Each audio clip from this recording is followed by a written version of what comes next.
एक कम। एक कम कविता जो है विष्णु खैरे के द्वारा लिखी गई है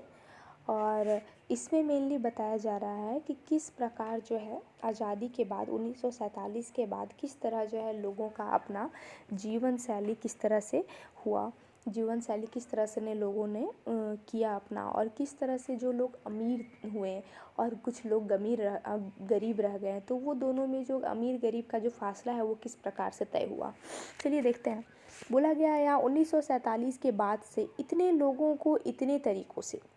आत्मनिर्भर, माला माल और गतिशील होते देखा है कि अब जब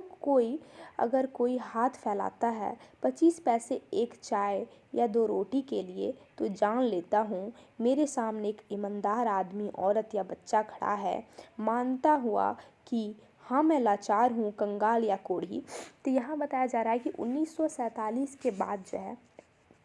बहुत सारे लोगों को अनेक अनेक तरीक़ों से जो है पैसा कमाते हुए देखा। जो अमीर लोग थे वो लोग पैसा कमाने का तरीका जो है वो भ्रष्टाचार का तरीका अपनाया, उन्होंने गलत रास्तों का तरीका अपनाया, उन्होंने गरीबों को लूटा और फिर वह अमीर हो गए। लेकिन जो गरीब रह गए उन्होंने क्या किया, ईमानदारी का रास्ता अपनाया, उन्होंने कभी भी इन सब चीज़ों का सहारा नहीं लिया। तो इसमें बताया यह जा रहा है कि इतने सारे जब मैंने तरीके देखे जो अमीर लोग थे, तो फिर जब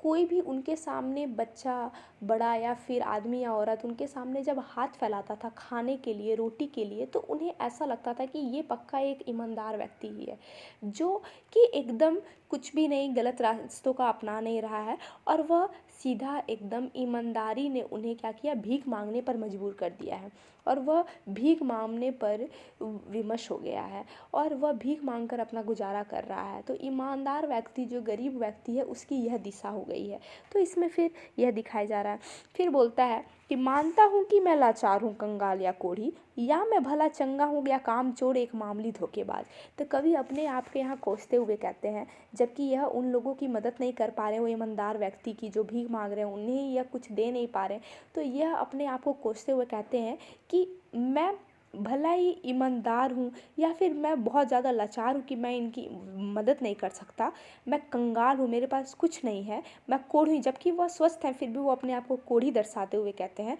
कि मैं भला चंगा हूँ या फिर कामचोर, जो कि मैं मदद नहीं कर सकता, कामचोर हूँ, मैं इनकी मदद नहीं कर सकता, मैं एक धोखेबाज हूँ। अपने आप को कोसते हुए कि वो क्या क्या करने नहीं कह रहे हैं, लेकिन पूरी तरह तुम्हारे संकोच, लज्जा, परेशानी या गुस्से पर आश्रित, और पूरी तरह जो है वह लज्जा से मैं भरा हुआ हूँ, संकोच परेशानी से मैं बहुत ज़्यादा घेरा हुआ हूँ। और बोलते हैं कि तुम्हारे सामने बिल्कुल नंगा, निर्लज और निराकांक्षी, और ये अपने जो अपना इनका आत्मसम्मान है उनको ठेस पहुंचाते हुए अपने आप को नंगा, निर्लज और जो है निराकांक्षी बताते हुए कहते हैं कि मैं एकदम नंगा हूँ, निर्लज हूँ, निराकांक्षी हूँ, कि मैं तुम्हारी मदद नहीं कर सकता। और फिर बोलते हैं कि मैंने अपने को हटा लिया है होड़ से, मैं तुम्हारे विरोधी, प्रतिनिधि या हिस्सेदार नहीं, मुझे कुछ देखकर या ना देखकर भी तुम कम से कम एक आदमी से तो निश्चिंत रह सकते हो। यह बोलते हैं कि जो होड़ है, जो गरीबों को लूटने का जो अमीरों ने बना रखा है, कि जो वह लूटते हैं और जो फिर अपने जो उन्होंने संपत्ति है उनको वह बढ़ाते हैं, ठीक है, अर्जित करते हैं। तो ये सब चीज़ें जो है वह मैं उसमें से तो कम से कम नहीं हूँ, मैं उस होड़ से जो है वह अलग हूँ, मैं तुम्हारा विरोधी नहीं हूँ, मैं तुम्हारा हिस्सेदार भी नहीं हूँ, और जो है मैं तुमसे कुछ ना लेकर भी, तुम मुझे अगर यदि कुछ ना भी दोगे फिर भी कम से कम तुम मुझसे निश्चिंत रह सकते हो कि मैं कुछ तुम्हें तकलीफ़ पहुंचाने वाला नहीं हूँ, मैं तुम्हारे रास्ते का कांटा भी नहीं हूँ, ठीक है। तो वह यह बताना चाहते हैं इस